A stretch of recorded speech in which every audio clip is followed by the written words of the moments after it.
যাচ্ছিলাম দিদি। ও দিদি, ওই রাজার চরধর আমার চরণে পুষ্প দিল না, আমায় মা বলে মানল না, কি করবো ভাই? দিদি বলল, শোন, ওই রাজার চরধরের হাতে যদি পুষ্প নিতে হয়, ওই রাজার চরধরের যদি পুষ্প নিতে হয়, তবে সমাজের কাজ কর, ওর কানে ধরে চন্দ্র ফেরাবি না, ডুবে দে। তাই মনসা বলছে, ওই আমার নেতা দিদি গো,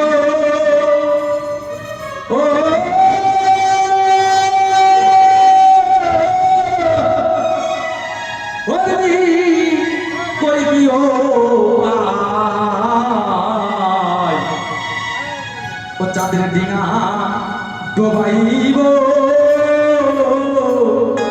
রাখো আমার মা নেতা